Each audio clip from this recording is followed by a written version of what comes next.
வெளிநாட்டு பெண் பாலியல் துன்புறுத்தல், பௌத்த பிக்கு கைது.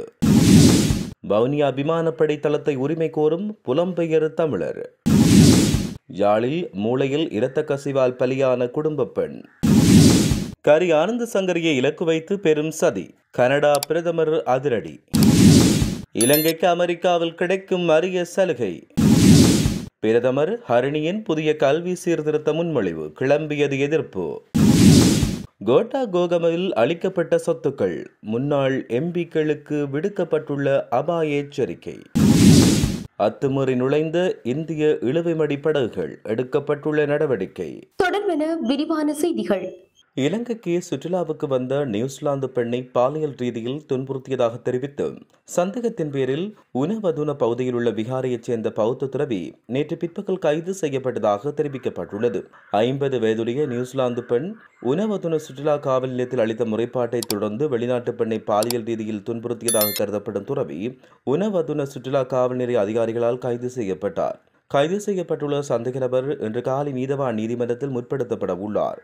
காவல்துறை சுற்றுலா பிரிவின் பணிப்பாளர், உதவி காவல்துறை கண்காணிப்பாளர் பிரபாத் விதான கமகவின் உத்தரவின் பேரிலும் உணவதுன சுற்றுலா காவல் பணியகத்தின் சப் இன்ஸ்பெக்டர் அமிலா பிரியங்கராவின் அறிவுறுத்தலின் பேரிலும் குறித்த துறவி கைது செய்யப்பட்டுள்ளமை குறிப்பிடத்தக்கது.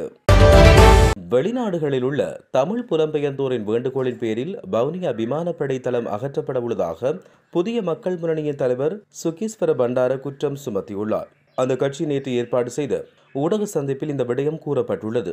இது தொடர்பில் அவர் மேலும் தெரிவிக்கையில், வவுனியா விமானப்படை தளம் அகற்றப்பட உள்ளது. இது மிகவும் முக்கியமான விமானப்படை தளம். இந்த விமானப்படை தளம் அமைக்கப்பட்டு 40 ஆண்டுகள் கடந்துள்ளன. 1985ஆம் ஆண்டு இந்த விமானப்படை தளம் 3 கட்டங்களாக அமைக்கப்பட்டது. அப்போது இந்த நிலங்களுக்கான பணம் வழங்கப்பட்டது. ஆனால் 2024ஆம் ஆண்டு டிசம்பர் 12ஆம் தேதி இந்த விமானப்படை காணி தொடர்பில் ஞானசம்பந்தன் என்பவர் ஜனாதிபதி அன்றவுக்கு கடிதம் மூலம் அறிவித்தார். இந்த காணி அவரது தாயார் மீனாட்சி சிவபாத சுந்தரத்துக்கு சொந்தமானது என்று அதனை விடுவித்து தருமாறும் அவர் குறித்த கடிதத்தில் தெரிவித்தார். மேலும் பிரதமரின் அலுவலகத்துக்கு இந்த கடிதம் அனுப்பப்பட்டது. பிரதமர் அலுவலகம் அதை துறைமுகங்கள் மற்றும் சிவில் விமான போக்குவரத்து அமைச்சுக்கு அதை அனுப்பியுள்ளது. அமைச்சரின் சிரேஷ்ட செயலாளர் MAM அரிவா அவருக்கு இது தொடர்பில் ஆராய்ந்து செயற்படுமாறு தெரிவிக்கப்பட்டுள்ளதாக கூறப்பட்டுள்ளது. யாழில் மூளையில் இரத்த கசிவின் காரணமாக குடும்ப பெண் ஒருவர் உயிரிழந்துள்ளார். இந்த சம்பவம் நேற்று இடம்பெற்றது. சம்பவத்தில் சிறுப்பட்டி மத்திய நீர்வேலி பகுதியைச் சேர்ந்த கணேஸ்வரன் நிகழ்மதி வயது 45 என்பவரை இவ்வாறு உயிரிழந்துள்ளார். குறித்த பெண்ணுக்கு கடந்த 14ஆம் தேதி காய்ச்சல் ஏற்பட்டுள்ளது. இதையடுத்து அவர் அச்சுவேலி வைத்தியசாலையில் சிகிச்சைக்காக அனுமதிக்கப்பட்ட நிலையில் யாழ்ப்பாண போதனா வைத்தியசாலைக்கு மாற்றப்பட்டார். அங்கு மேற்கொள்ளப்பட்ட பரிசோதனையின் அடிப்படையில் அவருக்கு மூளையில் இரத்த கட்டி உள்ள விடயம் தெரிய வந்தது. இதையடுத்து 15ஆம் தேதி சத்திர சிகிச்சை மேற்கொள்ளப்பட்ட நிலையில் சிகிச்சை பலனின்றி அவர் உயிரிழந்தார். அவரது சடலம் மீதான மரண விசாரணைகளை திடீர் மரண விசாரணை அதிகாரி ஜெயபாலசிங்கம் மேற்கொண்டார். மூளையில் இரத்த கசிவு ஏற்பட்டு மரணம் சம்பவித்துள்ளதாக உடற்கூற்று பரிசோதனையில் தெரிய வந்துள்ளது. கனடாவின் பொதுமக்கள் பாதுகாப்பு அமைச்சர் கரி ஆனந்த சங்கரியின் கடித விவகாரம் ஒன்று பெரும் சர்ச்சையை ஏற்படுத்தியுள்ளது. கனடாவில் உள்ள பிரதான ஊடகம் ஒன்று இந்த விவகாரத்தை சர்ச்சையாக மாற்றியுள்ளது. தமிழீழ விடுதலை புலிகள் அமைப்பினருடன் இணைந்து பணியாற்றியவர்கள் கனடாவில் குடியுரிமை கோருவது கடந்த சில ஆண்டுகளாக நிறுத்தி வைக்கப்பட்டிருந்தது. இந்நிலையில் விடுதலை புலிகளுடன் தொடர்புடையதாக கூறப்படும் செந்தூரன் செல்வகுமார் என்பவருக்கு கனடாவில் குடியுரிமை கோருவதற்கு நாடாளுமன்ற இலச்சினை கொண்ட கடிதத்தை கரி ஆனந்த சங்கரி வழங்கியதாக அவர் மீது குற்றம் சுமத்தப்பட்டுள்ளது. இந்நிலையில் இந்த விவகாரம் பெரும் சர்ச்சையினை ஏற்படுத்தியுள்ளதாக தகவல்கள் தெரிவிக்கின்றன. இலங்கை ஏற்றுமதிகளில் 70 முதல் 80% வரையிலான பொருட்கள் வரி விலக்குடன் அமெரிக்க சந்தைக்கு அனுப்பப்படலாம் என்று அமெரிக்கா ஒரு முக்கிய வர்த்தக சலுகையை முன்மொழிந்துள்ளது. இந்த தகவலை பொருளாதார அபிவிருத்தி பிரதியமைச்சர் பேராசிரியர் அனில் ஜெயந்த பெர்னாண்டோ நேற்று தெரிவித்தார். அமெரிக்காவுடன் குறிப்பிடத்தக்க வர்த்தக பற்றாக்குறை உள்ள நாடுகள் மீது பரஸ்பர வரிகளை விதிக்க அமெரிக்க ஜனாதிபதி டொனால்ட் ட்ரம்ப் சமீபத்தில் முடிவு செய்ததை தொடர்ந்து இரு நாடுகளுக்கும் இடையில் நடைபெற்று வரும் வர்த்தக பேச்சுவார்த்தையின் போது இந்த சலுகை அறிவிக்கப்பட்டுள்ளது. வரியில்லாத அணுகலுக்காக பரீட்சிக்கப்பட வேண்டிய 1161 இலங்கை ஏற்றுமதி பொருட்களின் பட்டியலை அமெரிக்கா முன்மொழிந்துள்ளதாகவும் அதில் ஆடைகள் மற்றும் விவசாயத்துறை தொடர்பான 42 பொருட்கள் போன்ற முக்கிய ஏற்றுமதிகள் அடங்குகின்றன.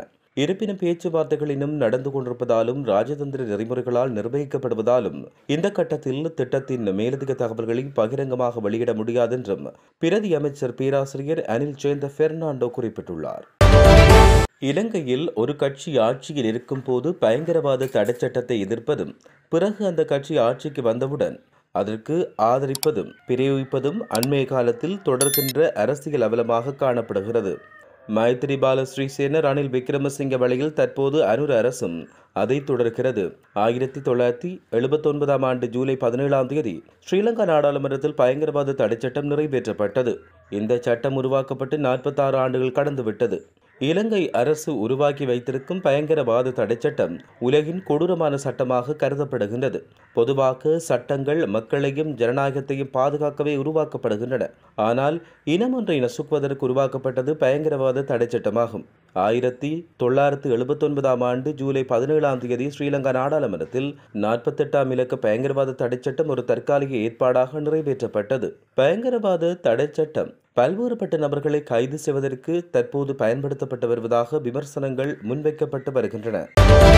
தேசிய மக்கள் சக்தியின் கல்விக் கொள்கை உருவாக்க குழுவின் உறுப்பினரான பேராசிரியர் நிர்மல் ரஞ்சித் தேவஸ்ரீ அரசாங்கம் செயற்படுத்த முயற்சிக்கும் புதிய கல்வி சீர்திருத்த முன்மொழிவுகளை உடனடியாக நிறுத்த வேண்டும் என தெரிவித்துள்ளார். கல்விக் கொள்கைகளை உருவாக்கும் போது தேசிய மக்கள் சக்தி ஒரு கட்சியாக நடத்திய விவாதத்திற்கும் தற்போது நடப்பதற்கும் எந்த தொடர்பும் இல்லை என பேராசிரியர் குற்றம் சாட்டினார்.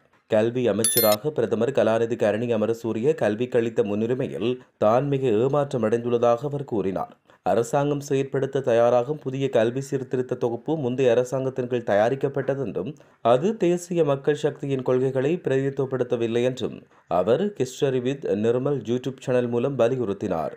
இந்த சீர்திருத்த திட்டங்களை யார் எப்போது தயாரித்தார்கள் என்பது தெளிவாக தெரியவில்லை என்றும் இந்த செயற்பாட்டில் வெளிப்படைத்தன்மை இல்லை என்றும் பேராசிரியர் கூறினார். அரசாங்கத்தால் முன்மொழியப்பட்ட கல்வி சீர்திருத்தம் பெரும்பாலும் செயற்படுத்தப்படாமல் போகும் என்றும் அதை திரும்பப் பெற வேண்டியிருக்கும் என்றும் அவர் இதன் பொழுது வலியுறுத்தியிருந்தார். முந்தைய அரசாங்கத்தின் நாடாளுமன்ற உறுப்பினர்கள் மற்றும் அமைச்சர்களின் வீடுகள் சொத்துக்கள் எரிக்கப்பட்டதால் அரசாங்கத்திடமிருந்து பெற்ற அதிகளவு இழப்பீட்டை மீட்டெடுக்க உத்தரவிடக் கோரும் அடிப்படை உரிமைகள் மனுவை உண்மைகளை உறுதிப்படுத்த நவம்பர் 13ஆம் தேதி அழைக்குமாறு உச்சநீதிமன்றம் உத்தரவிட்டது. மே 9, 2022 அன்று காலிமுகத்திடலில் நடைபெற்ற கோட்டா கோகம போராட்ட தளத்தின் மீது தாக்குதலை தொடர்ந்து நாடு முழுவதும் விடுத்த வன்முறையால் இந்த சொத்து சேதம் ஏற்பட்டது. இந்த அடிப்படை உரிமைகள் மனுவை சமூக ஆர்வலரும் வழக்கறிஞருமான கலாநிதி ரவீந்திரநாத் தாபரி தாக்கல் செய்துள்ளார். இந்த மனு நீதிபதிகள் மஹிந்த சமயவர்தன மற்றும் சோபிதி ராஜகருணா ஆகியோரடங்கிய உச்ச நீதிமன்ற நீதிபதிகள் அமர்வு முன் விசாரணைக்கு எடுத்துக் கொள்ளப்பட்டது. மனுவின் பிரதிவாதிகளாக கோட்டாபய ராஜபக்ஷ, முன்னாள் பாதுகாப்பு செயலாளர் ராணுவ மேஜர் ஜெனரல் கமல் குணரத்ன, முப்படைகளின் முன்னாள் தலைமை அதிகாரி சவேந்திர சில்வா, முன்னாள் காவல்துறை அதிபர் சந்தன விக்ரமரத்ன, முன்னாள் பொது பாதுகாப்பு அமைச்சர் டிரான் அலஸ் மற்றும் பிரசன்ன ரணதுங்க, தற்போதைய பதில் காவல்துறை அதிபர் பிரியந்த சூரிய, தற்போதைய பொது பாதுகாப்பு அமைச்சர் ஆனந்த விஜயபால, சட்டம் அதிபர் மற்றும் 15 பேர் உள்ளடங்குவதாக தெரிவிக்கப்பட்டுள்ளது. இலங்கை கடற்பரப்புக்குள் அத்துமீறி நுழைந்து மீன்பிடித்த நிலையில் கைது செய்யப்பட்ட 15 இந்திய கடற்றொழிலாளர்களையும் எதிர்வரும் 31ஆம் தேதி வரை விளக்கமறியலில் வைக்க உத்தரவிடப்பட்டுள்ளது. இந்த உத்தரவு மன்னார் மாவட்ட நீதவானால் நேற்றைய தினம் பிறப்பிக்கப்பட்டது.